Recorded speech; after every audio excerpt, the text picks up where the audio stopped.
Fala, meus amigos, estamos começando aqui mais um vídeo do canal e o tema de hoje é os limites da literatura, tá? E de que limites a gente está falando, né? Vamos logo ao tema de que limite a gente está falando. Está falando dos limites modernos e contemporâneos, né? Ou seja, atuais, tá? Obviamente que a literatura não é recente e ela teve deslocamentos de limites no passado. Foram esses deslocamentos que geraram a literatura como ela é hoje, né?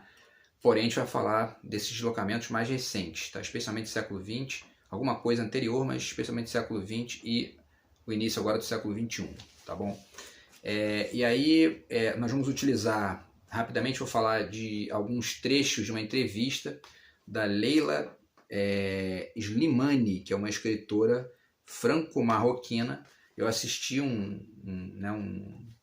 corte aqui de uma entrevista dela que está aqui na descrição do vídeo, e ela pondera algumas questões interessantes que podem servir para a gente começar aqui a refletir essa questão, tá? Ela diz, então, vamos lá, abre aspas, ela falando: a literatura é um espaço de liberdade absoluta. Na literatura podemos fazer tudo, falar de tudo, abordar tudo. Portanto, não existe moral na literatura. Ela fala, né? E aí depois ela pondera. Porém, justo porque existe essa liberdade absoluta, é que existe, como diz o Georges Bataille, uma espécie de exigência que também é absoluta. Quer dizer, né, o exercício da liberdade, quanto mais você se aproxima da liberdade, mais aumenta a responsabilidade, né? A exigência de você seguir, né, uma estética que está ali muito próxima do seu tempo e, ao mesmo tempo, tentando extrapolar aquilo, né? Essa é a tendência da literatura moderna e contemporânea, né? E ela finaliza dizendo que a literatura pode aceitar tudo salvo a mediocridade, né? Então ela já faz um corte ali, que existe uma liberdade de fazer tudo, menos o que é medíocre, né? E no fundo, né, do ponto de vista da produção estrito sensu do livro, matéria bruta, até a mediocridade cabe ali, né? Porque essa ideia de literatura, ela está trabalhando com uma ideia de literatura que é um pouco mais ampla, né? Ela está carregada de uma exigência de complexidade, né? E aí você deixa de lado o que é medíocre, o que fica muito ligado, né, às repetições, né, e, enfim, aos lugares comuns e tudo mais, tá? E aí é o seguinte, né, quais são essas experiências, né? Eu separei aqui algumas questões interessantes, porque quais são essas experiências limites, né? Eu separei muita coisa, então não vai dar tempo de falar de tudo. Então eu separei, eu destaquei alguns livros teóricos aqui que eu acho mais importantes para descrever razoavelmente essa questão. Tem outros, né? Mas enfim, para nortear aqui o que a gente vai falar, porque a gente vai chegar depois nos exemplos, né? Que aí sim é a literatura de maneira mais estrita, vamos dizer assim, né? Ao mesmo tempo que essa palavra estrita também não cabe muito, porque são experiências extremas ao mesmo tempo, né? Mas enfim, sobre esses livros teóricos, tem esse livro aqui que chama-se Pintura como Ato de Fronteira, o confronto entre a pintura e o mundo, do Hugo Wayek, né? É um livro sobre pintura, porém ele tem uma frase aqui, e a própria estrutura, né, do que ele está ponderando nesse livro aqui, apontam para o que a gente está falando aqui em relação aos limites da literatura, tá? A frase está logo no início, aqui na página 9, e ele diz o seguinte, né? Entre arte e mundo não há fronteiras cerradas, mas porosidades e contágios, né? E a gente pode substituir essa frase, aqui nessa frase, a palavra arte pela palavra literatura, né? Entre literatura e mundo não há fronteiras cerradas, mas porosidades e contágios, né? E essa busca pelo extrapolar os limites, ela é uma busca da arte desde o romantismo, né? E que na época moderna, com as vanguardas, a gente percebe nitidamente isso, né? O Picasso, por exemplo, ele começa a produzir figuras em cubo, né? Que é para quê? Para poder tentar escapar daquela restrição do plano, né? Então, quer dizer, essa movimentação sempre em busca de algo diferente, de algo novo, de algo mais amplo, de algo mais complexo, é uma tendência da literatura, da arte de maneira geral, da modernidade para cá, né? A própria palavra moderno, ela significa novo, né? Então isso já é um registro que também vai comparecendo aí, sendo que a arte contemporânea, ela já é inclusive diferente desse registro do meramente o novo, né? Vai apresentando outras formas e a gente vai falar delas aqui, tá? Um outro livro interessante para pensar isso aí, esse livro, O que Resta, Arte e Crítica de Arte, do Lorenzo Mami. Sendo que, na verdade, aqui, o que existe aqui, que é, né, o que eu li que pode ajudar a gente a pensar essa questão, é um artigo chamado As Bordas.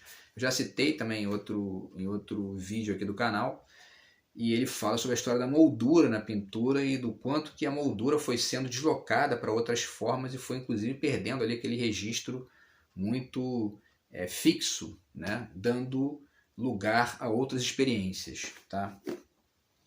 E isso também serve, obviamente, porque a gente vai falar aqui nos exemplos das molduras da literatura e de quanto que elas estão sendo, né, ultrapassadas, transpostas, transformadas aí nas experiências mais recentes. Tá?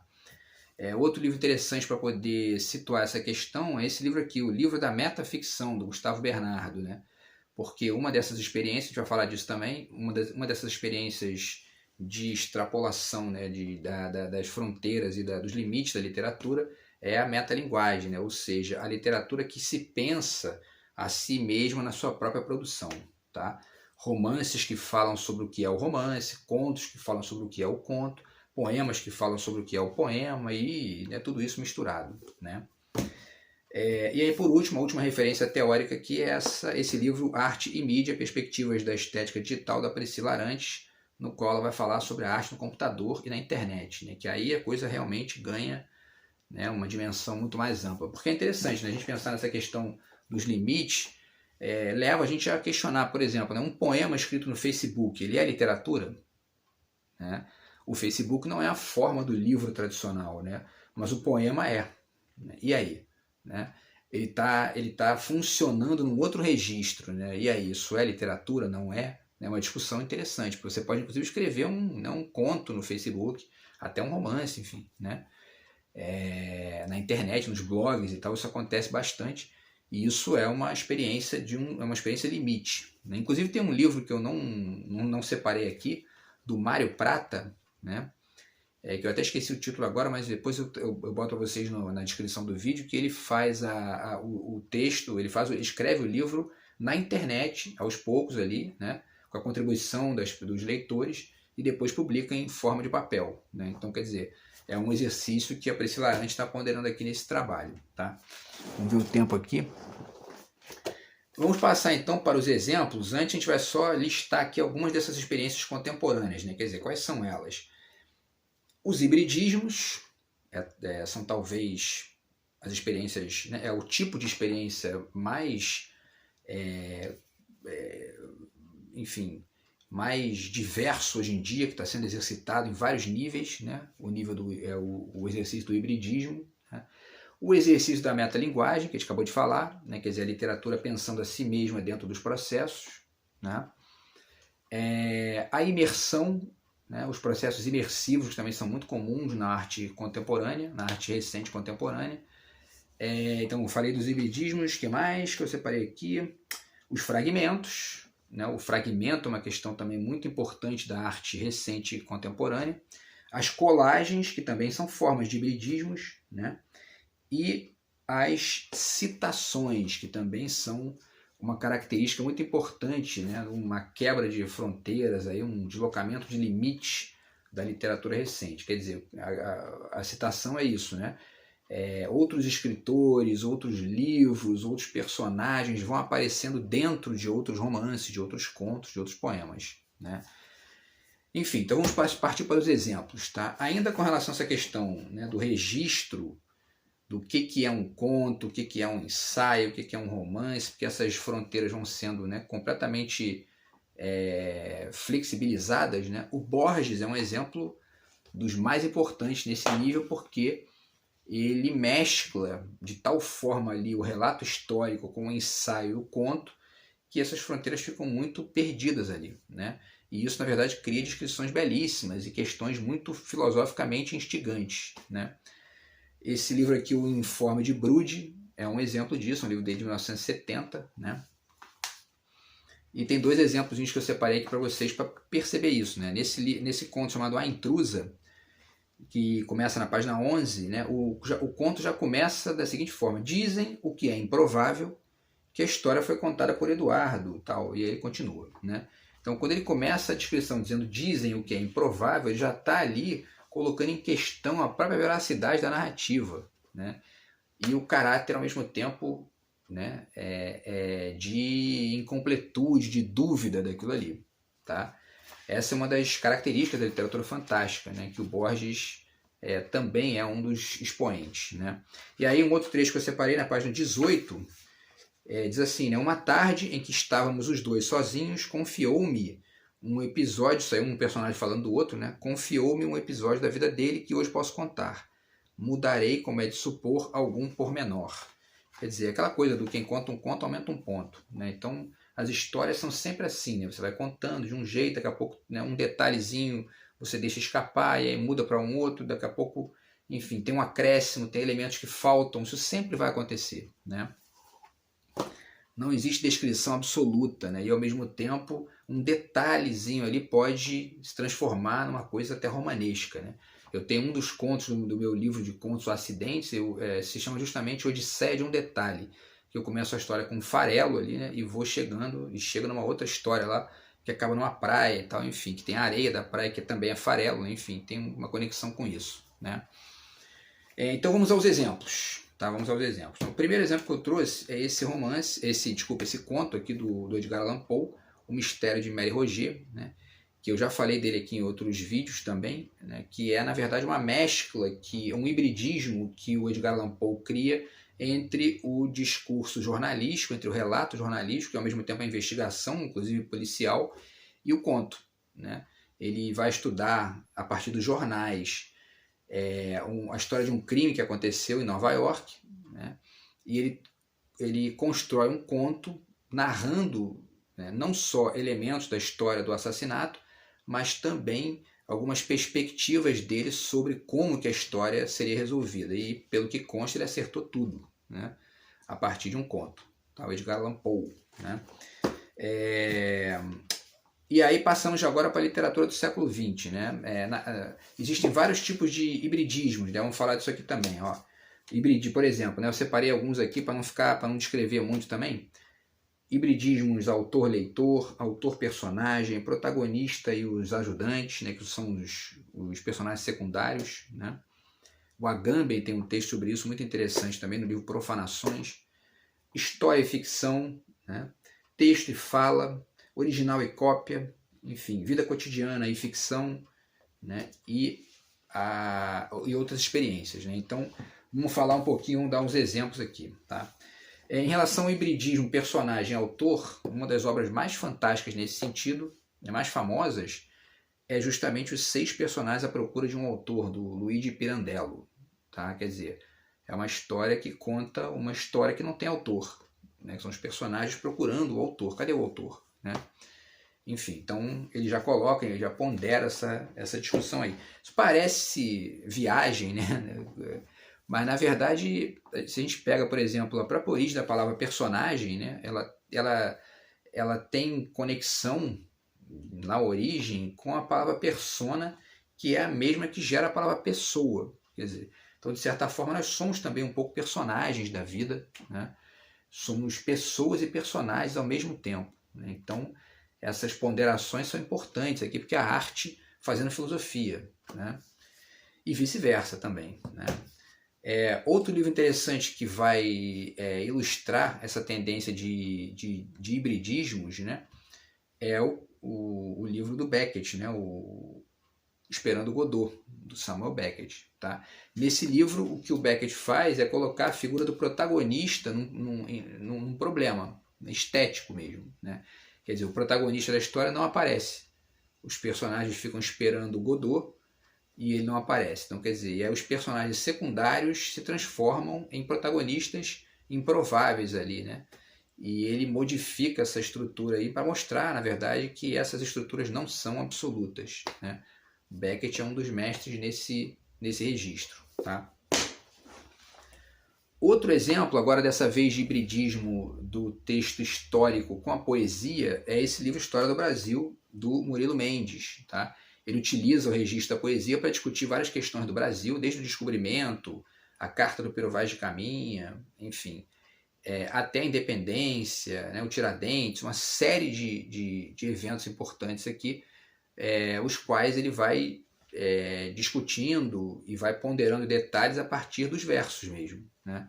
Então, quer dizer, dá para fazer história a partir da poesia, que é exatamente o que o Homero fez, né? Enfim, então Murilo Mendes aqui exercitando isso nesse livro que é de 1930 e... deixa eu ver aqui...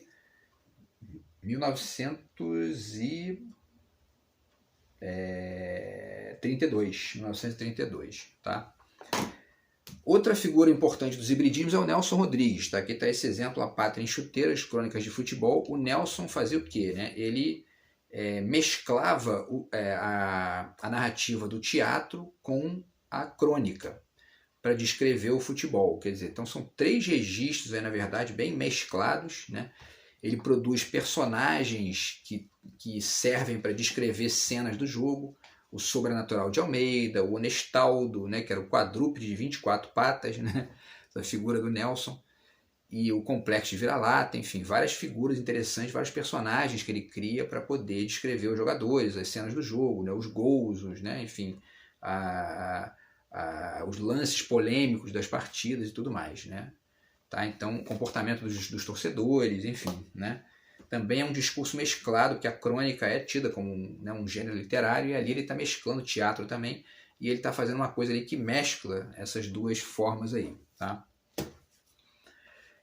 Um conto muito famoso do Borges, tá? É o Pierre Menard, autor do Quixote, que aparece aqui nesse livro Ficções, de 1944, e aí nesse conto Borges vai borrar as fronteiras entre leitor e autor, e também entre original e cópia, né? É muito conhecido esse conto, a gente vai inclusive um dia fazer um vídeo só sobre ele.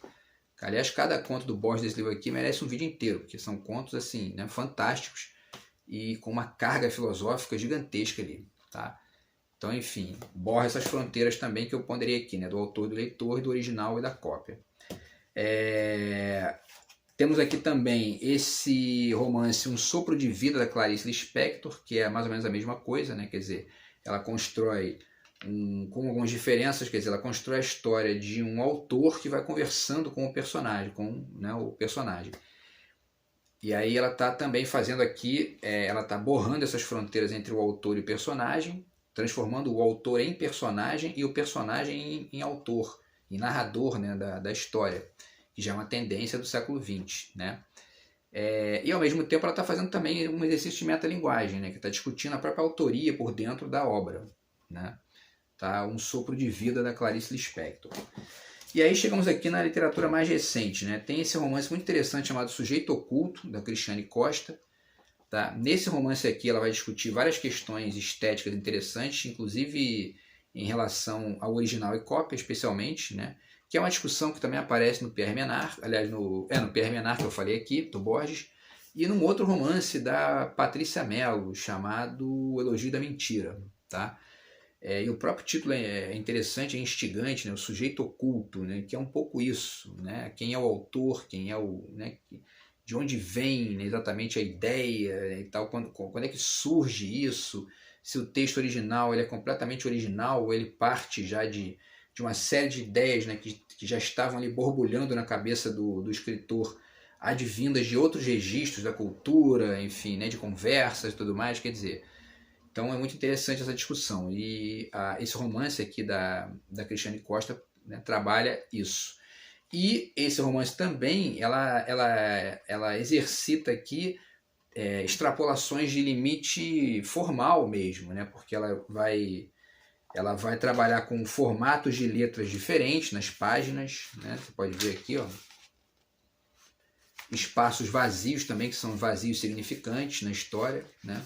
E tem inclusive um capítulo fantasma aqui no meio. Eu já falei desse livro aqui, né, em outra ocasião, né? Enfim, e é esse exercício constante aqui de deslocamento de formas da Cristiane Costa, tá? Um outro autor que fala muito sobre isso, que quer dizer que exercita muito, né, essa tendência de extrapolar limites, é o Manuel de Barros, né? Então tá aqui o Matéria de Poesia. Uma das coisas, são várias, né? Eu estou lendo aqui a obra dele inteira, né? Já li mais de 10 livros dele aqui. Eu estou fazendo doutorado, vocês sabem aqui, quem está acompanhando o canal já há algum tempo. E o Manuel de Barros, uma das coisas que ele tem feito, né, que ele fez, né, de forma que eu tenho lido aqui nos livros dele, é justamente o exercício de metalinguagem, né? Ou seja, de discutir o fazer poético por dentro da poesia. Tá? Então, Matéria de Poesia é um pouco isso. E aí, só um exemplo aqui na página 29, quando ele diz, né? você sabe, é um diálogo, né, que está dentro do poema. Você sabe o que faz para virar poesia, João? Aí o João responde, a gente é preciso de ser traste, poesia é a loucura das palavras. Né? Então, quer dizer, ele está tentando definir de alguma maneira ali a poesia dentro da poesia. Então, isso é um exercício de metalinguagem, né? E de metaficção. Tá? Vamos ver o tempo. Outro exemplo interessante é esse livro, que eu também já falei dele, que é o Procura, eu já fiz também resenha dele, né? É o Procura do Romance, do Julian Fuchs, um escritor brasileiro aí recente, também está, né, tá vivo, está escrevendo. E nesse romance, o próprio romance é discutido como forma aqui dentro e também como uma espécie de tipo narrativo em crise, né? E é muito... eu tenho um romance escrito no computador que eu ainda não publiquei, que eu discuto também essa questão a partir de uma outra perspectiva. Eu espero publicar isso um dia. Mas enfim, o registro é esse, né? O registro é de ponderar sobre a crise do romance tradicional e as novas formas, né, de extrapolação desses limites aí no mundo recente. Tá? E o Julian Fuchs faz isso aqui nesse livro, tá? Procura do Romance, que é um romance, né? Outro romance interessante nessa seara, né, do deslocamento de limites é esse romance aqui, As Teorias Selvagens, da Paula Oloy-Charach, escritora argentina. Já falei dele várias vezes aqui, porque é um romance brilhante. E aqui a filosofia parece mesclada com o romance, né, com a ficção, porém não exatamente discutida como uma espécie de, né, personagem que está ali sendo discutido, né, o que é o fazer filosófico, não. A filosofia aparece aqui dentro, né, impregnada dentro do romance, e essa própria ideia de teorias selvagens dela é isso, né, o cotidiano é cheio de construções teóricas, né, e são teorias selvagens, quer dizer, são teorias, são construções conceituais, mas elas são ali uma espécie de praxis, né? E a gente já falou disso também, essa distinção entre teoria e prática não faz o menor sentido, né? A teoria é um tipo de prática e a Paula Oloy-Charach mostra bem isso aqui nesse romance, tá? Então, em Teoria Selvagem, é um romance genial da Paula Oloy-Charach. Outro exemplo interessante é esse livro Guimbas, do Aldir Blanc, né? O Aldir já nos deixou e tal. Inclusive eu tive o prazer de conhecer o Aldir, fui na casa dele, entrevistá-lo na época da faculdade, uma figura brilhante. E o Aldir escreveu esse livro aqui, Guimbas, que é uma mescla entre o fragmento, o aforismo, a gente falou muito da lógica fragmentária, né? Também como uma característica da literatura recente. E o Aldir mescla aqui o fragmento com a crônica, né, para falar de elementos do cotidiano, da política e tal. Né? Guimbas, é um livro interessante também. Um outro exemplo bacana aqui de citar é esse livro aqui, o Não Há Lugar para a Lógica, em Cassel, outro romance do Vila Matas. Tá? Nesse caso aqui, ele discute, é um exercício de metalinguagem, né, metaficcional. Ele vai falar da literatura por dentro aqui, mas é mais que isso. É o que a gente pode chamar até talvez de uma imersão, né? De um mergulho para fora, né? Das fronteiras da literatura, porque ele vai escrever esse romance dentro de uma feira de artes plásticas, né? Em contato com as obras ali, descrevendo as obras e os impactos que essas obras causam nele. Quer dizer, é essa tentativa do Vila Matas de exercitar, né, a literatura por fora do texto escrito, né? Trazendo para o texto essa ambiência ali, que é uma ambiência para além dos limites estritos, tá? E é um romance muito interessante. Não Há Lugar para a Lógica, em Cassel, né? Meu tempo aqui. Estamos chegando ao fim, né? Outro exemplo importante é esse livro aqui de 1994, que é o Dois ou Mais Corpos no Mesmo Espaço, que é um livro de poemas do Arnaldo Antunes, que é um dos poetas brasileiros mais geniais aí da nossa cena atual. Isso aqui é um trabalho dele importantíssimo, no qual ele vai trazendo para o contemporâneo novas releituras do que a poesia concreta fazia no Brasil da década de 50, 60 e tal, né? E aí o que? São mesclas de formas que não são as dos versos tradicionais, né? Então você tem, né, tá vendo, formas oscilantes de versos, né? Onduladas também, né? Enfim, poemas minimalistas ao mesmo tempo, né, espaços vazios, né, nas páginas, vazios significantes também, né? Enfim, e uma série de colagens aqui também, né, muito interessante, porque isso aqui também faz a gente pensar, né? se um poema feito no Facebook, por exemplo, é literatura ou não, né? Um poema feito num muro, né, pichado num muro da cidade, seria poesia ou não, e seria literatura ou não, né? E essa tendência recente dos hibridismos vai apontando para isso. Por isso que, inclusive, essa questão ponderada pela escritora franco-marroquina, né, a Leila, né, é uma questão a ser pensada, né? Quer dizer, quais são os limites disso, né? Porque às vezes você vai construir né, vai tentar extrapolar algum limite, você esbarra num problema ético ali também, né? Enfim. E isso é uma questão para a gente pensar, né? Aonde que para, né, essa experiência de extrapolar os limites, né? É muito difícil pensar isso, né? Vamos lá, vamos fechar aqui com os últimos exemplos, tá? O Gonçalo Tavares tem vários contos interessantes. Esse aqui é o Senhor Calvino, né? E aqui é um exemplo típico de citação, né? Quer dizer, o Ítalo Calvino aparece como protagonista desse conto aqui. Ele tem vários contos que escritores são protagonistas, né? Então, o Gonçalo Tavares, que é um dos ótimos escritores da cena contemporânea, ele também vai exercitando essa questão da citação, né? E, de certa forma, também a metalinguagem, né? E tudo mais, tá? E aí temos as últimas experiências, né? As mais recentes, tá? Nesse livro aqui, O Conto Zero, do Sérgio Santana, que foi o último livro do Sérgio Santana antes de, infelizmente, falecer, né, por Covid, há 2 anos. Ele está aqui exercitando o que se chama hoje de autoficção, quer dizer, a mescla do relato das suas experiências pessoais com a narrativa do conto, né?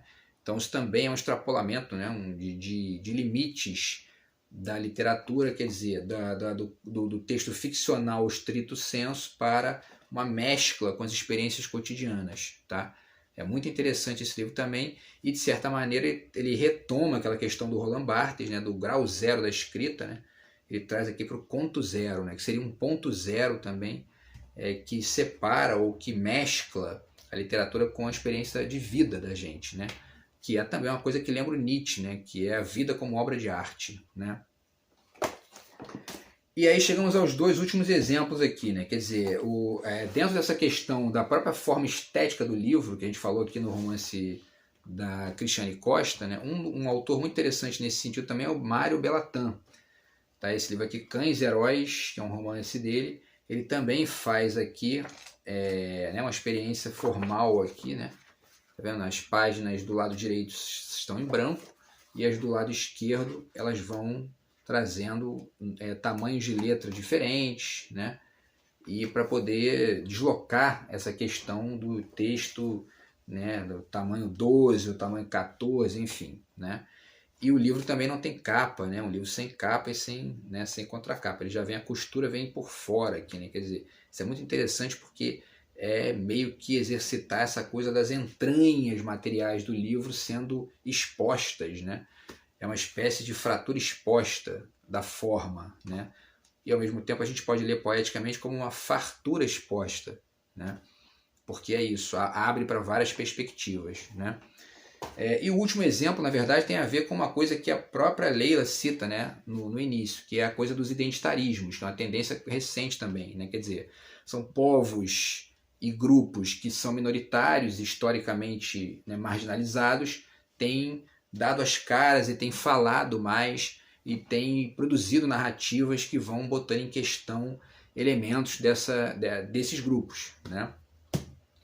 Eu trago 2 exemplos aqui rápidos. O primeiro é esse romance do Kazuo Ishiguro, um artista do mundo flutuante, que eu li inclusive na virada do ano, né?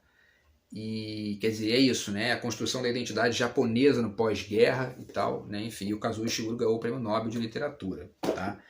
E o romance do ano passado, que eu acabei de ler, fiz resenha agora, né? Que é o romance O Avesso da Pele, do Jefferson Tenório, que é uma experiência de narrar os problemas do racismo no Brasil, especialmente na cidade de Porto Alegre, né? E que faz parte dessa tendência, né? Esse exercício de extrapolação dos limites da literatura contemporânea é dar voz aos grupos minoritários e marginalizados na história, né? Na história recente, e aos países também, enfim, né? O último, se eu não me engano, o último prêmio Nobel foi para um escritor da Tanzânia, né? Também é um pouco isso, a participação dos povos que não são dos centros, né, da produção literária, enfim. e O Avesso da Pele, do Jefferson Tenório. A gente vai fazer inclusive um vídeo só sobre esse livro, tá? Porque ele é muito interessante, ele está dentro desse registro aí das experiências de superação dos limites da literatura, tá? Então é isso, pessoal. Falamos da questão dos limites da literatura, né? E obviamente tem mais coisa que a gente pode falar em outros vídeos aí, mas nesse vídeo a gente para por aqui, tá? Espero que vocês tenham gostado e que tenha trazido aqui para vocês alguns elementos importantes para discutir a cena contemporânea da literatura. Beleza? Então é isso, a gente se fala no próximo vídeo. Grande abraço, até a próxima e valeu!